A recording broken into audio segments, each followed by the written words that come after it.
Bonjour à tous et bienvenue sur boursicoté.com pour cette nouvelle analyse technique Forex, matières premières et Bitcoin, avec une paire de devises euro-dollar qui continue à tester ici la zone des 1.05. Alors hier j'attirais votre attention sur le fait qu'il y avait cette moyenne mobile 20 exponentielle ici en rouge qui agissait comme résistance sur la dynamique actuelle.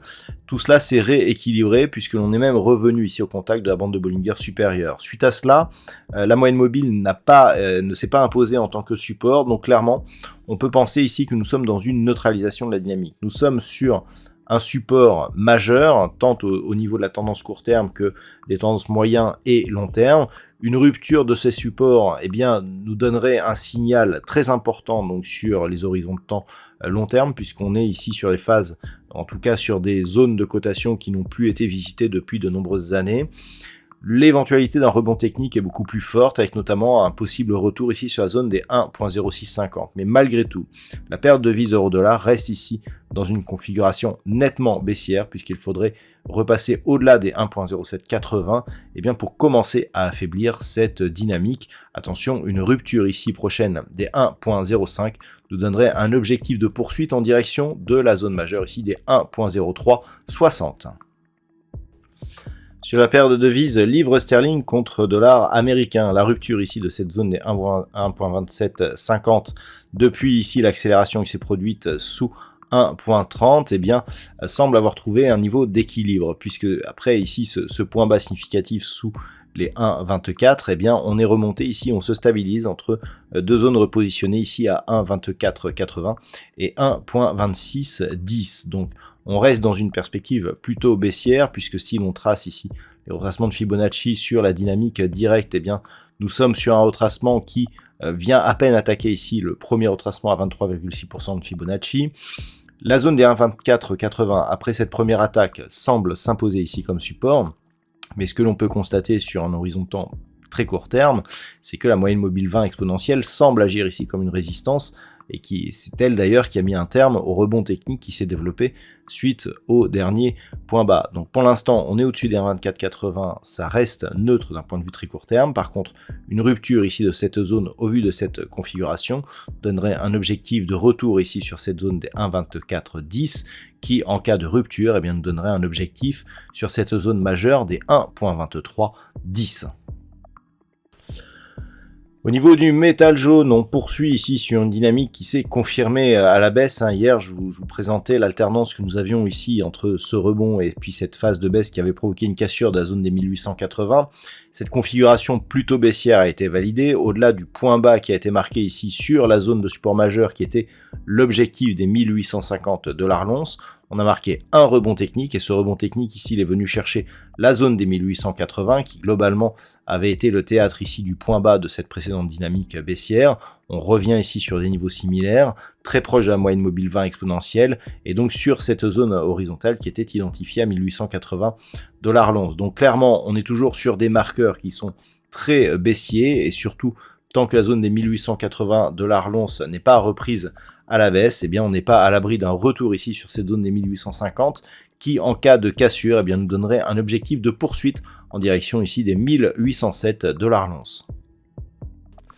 Au niveau du WTI, on est toujours ici dans une évolution qui s'est totalement neutralisée. On oscille ici autour des 100 $ le baril, donc le brut léger américain ici qui, après ce dépassement de cette zone des 115, est revenu sous cette zone.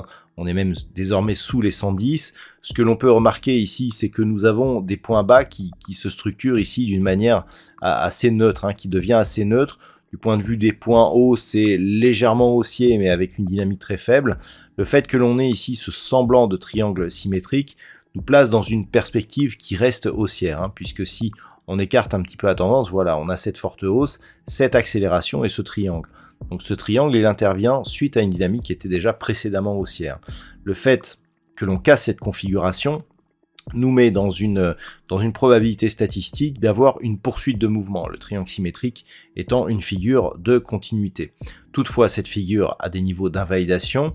Désormais, au vu de ce triangle, si on venait à casser ici la zone de point bas ici que nous avons marqué récemment à 95.40, mais surtout cette zone ici des 92.60 proche ici d'un niveau horizontal à 91.80, clairement il y aurait invalidation des possibilités de retournement.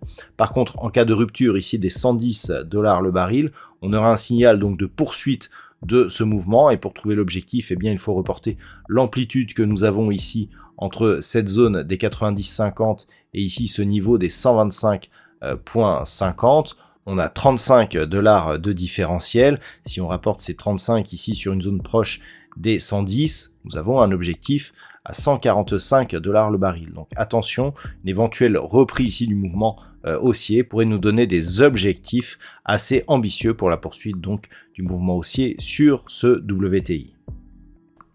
Et puis enfin sur le Bitcoin, eh bien c'est la baisse qui semble prendre le dessus, puisque suite ici à cette attaque que je vous présentais hier comme très progressive de la zone des 39 650 voire 40 000 $ pour un Bitcoin, eh bien on est en train ici de venir casser le précédent point bas significatif. Globalement, on a beaucoup d'attaques ici sur la bande de Bollinger inférieure. La moyenne mobile 20 exponentielle agit plutôt comme une résistance. Donc on est clairement ici dans une perspective baissière. C'est la zone que l'on teste actuellement était déjà une zone secondaire ici sur cette phase d'évolution, donc très proche des 37 700. Une cassure de cette zone nous donnerait comme objectif une poursuite en direction de la zone mineure des 36 300, mais au-delà de ces niveaux, c'est bien entendu la zone ici des 30 000 $ pour un Bitcoin qu'il faudra surveiller comme un objectif, puisque une cassure de ce niveau aurait énormément de conséquences sur les tendances moyen, mais surtout long terme. Pour l'instant, on est dans une phase ici qui marque plutôt une possible reprise d'un mouvement baissier. On est loin encore des zones des 30 000 $ pour un Bitcoin, mais attention à une éventuelle accélération qui pourrait se produire sur cette crypto-monnaie. Voilà donc ce que l'on peut dire sur cette analyse technique Forex, matières premières et Bitcoin. Je vous souhaite de passer une très bonne soirée.